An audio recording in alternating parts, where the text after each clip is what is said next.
Di utara Cina, tepatnya di kawasan Harbin, pernah berdiri sebuah fasilitas rahasia militer Jepang. Bangunannya terlihat biasa, tapi di balik dindingnya tersimpan rahasia kelam yang bahkan tentara Nazi pun tak berani melakukan. Inilah unit 731, tempat di mana manusia dijadikan kelinci percobaan dan ilmu pengetahuan berubah menjadi alat penyiksaan paling kejam dalam sejarah umat manusia. Nah Cis, hari ini kita akan menelusuri bagaimana Jepang membangun laboratorium kematian ini dan bagaimana dunia membiarkan mereka lolos dari hukuman.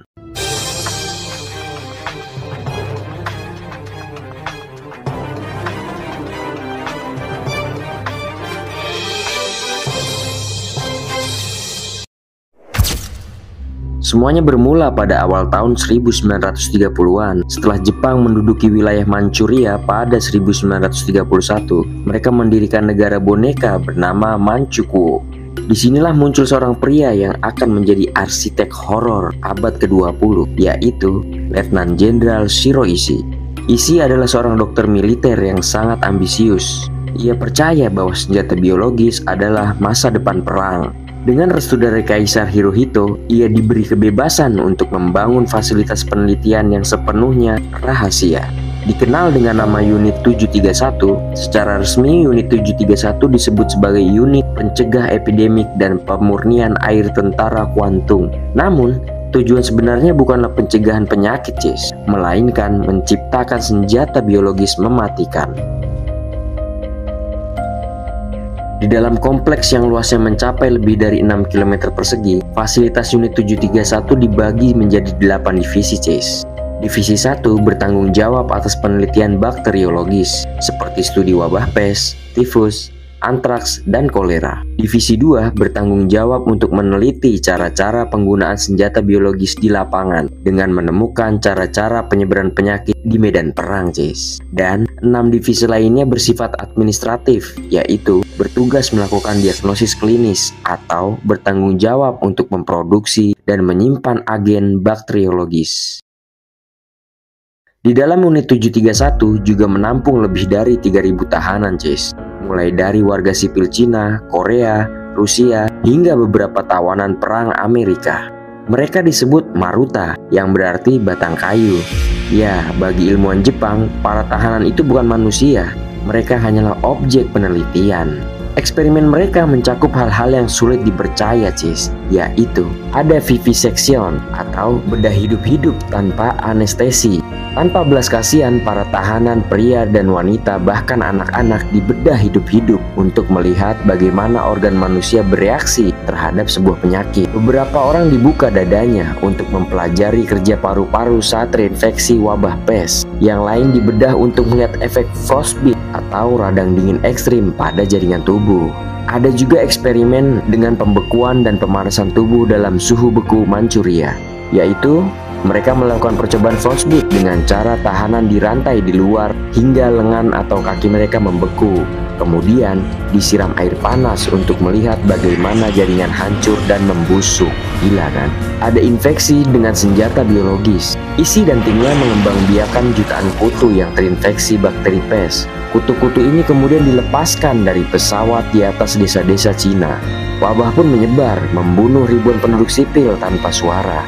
Selain itu, mereka juga menguji antraks, kolera, tifus, dan sifilis pada manusia hidup. Ada eksperimen dengan granat dan senjata api dengan cara beberapa tahanan diikat ke tiang lalu dilempari granat untuk mengukur radius ledakan. Bayangin, cuma untuk mengukur radius ledakan. Sebagian tahanan yang lain ditembak dengan peluru biologis, peluru kimia, hingga peluru biasa, hanya untuk melihat luka seperti apa yang paling efisien untuk membunuh manusia. Gila nggak tuh? Cuma hanya ingin melihat luka seperti apa coba yang paling efisien. Ada juga eksperimen dengan uji transfusi dan penyakit seksual. Apa sih maksudnya? Yaitu dengan cara perempuan-perempuan Cina diperkosa oleh tahanan yang sengaja dijangkiti sifilis, agar peneliti bisa mengamati bagaimana penyakit itu menular dari ibu ke janin. Dan yang terjadi adalah beberapa bayi lahir cacat atau meninggal seketika, dan semua itu dicatat dengan detail ilmiah yang dingin, Nah Cis, di antara eksperimen paling meresahkan yang dilakukan oleh unit 731 ialah dengan cara para dokter membuat korban kelaparan, dehidrasi, menaruh manusia pada tekanan udara ekstrim, dan mengalirkan arus listrik pada tubuh manusia untuk melihat berapa lama manusia dapat bertahan hidup dalam kondisi ekstrim tersebut. Sangat tidak manusiawi kan Cis? Eksperimen-eksperimen itu tak berhenti hanya di laboratorium. Unit 731 juga melakukan uji coba lapangan dengan menyebarkan penyakit mematikan ke desa-desa Cina. Gimana sih cara menyebarkannya? Pes, kolera, dan antraks disebarkan melalui bom keramik berisi kutu dan bakteri. Hasilnya, puluhan ribu warga sipil tewas dalam penderitaan yang sungguh luar biasa. Pada tahun 1940, wabah pes yang sengaja disebarkan di kota Ningbo menewaskan ribuan orang, dan itu hanya salah satu dari sekian banyak operasi rahasia yang dilakukan oleh unit 731 Cis. Ironisnya, eksperimen ini kemudian dijadikan dasar bagi penelitian senjata biologis modern. Padahal, semua itu berasal dari darah dan penderitaan manusia yang tak bersalah. Ketika Jepang kalah pada tahun 1945, Shiroishi tahu waktunya hampir habis. Ia memerintahkan penghancuran seluruh fasilitas unit 731. Tahanan dibunuh, dokumen dibakar, dan bangunan pun diledakkan Cis.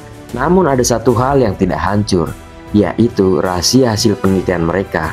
Amerika Serikat yang saat itu menguasai Jepang pasca perang menemukan bukti mengerikan tentang eksperimen biologis ini. Tapi alih-alih membawa Shiroishi dan para ilmuwannya ke pengadilan seperti yang mereka lakukan pada Nazi di Nuremberg, Amerika Serikat malah menawarkan kekebalan hukum pada Shiroishi dan para ilmuwannya dengan syarat berupa data eksperimen manusia tersebut Cis. Dengan kata lain, keadilan dikorbankan demi ilmu pengetahuan.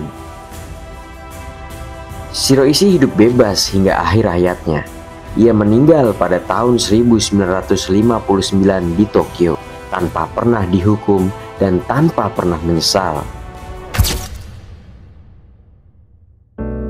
Selama puluhan tahun, pemerintah Jepang berusaha menghapus jejak unit 731. Namun, para korban dan keluarga mereka terus berjuang untuk mengungkap kebenaran.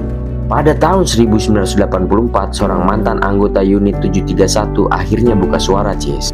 Ia membenarkan semua cerita horor itu, dan sejak saat itu dunia mulai membuka mata. Kini di Harbin berdiri sebuah museum unit 731, tempat di mana pengunjung dapat melihat bekas ruang eksperimen, foto-foto dokumentasi, dan nama-nama korban yang terlupakan. Sampai hari ini, pemerintah Jepang belum pernah memberikan permintaan maaf resmi kepada korban-korban unit 731. Bagi sebagian orang, luka itu masih terbuka.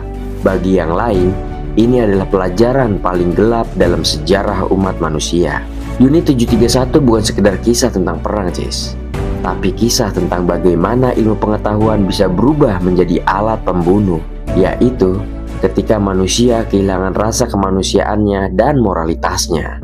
Para peneliti dan tentara yang bertugas di unit 731 mungkin mengklaim bahwa mereka melayani kemajuan sains, tapi sebenarnya yang mereka hasilkan hanyalah penderitaan dan kematian.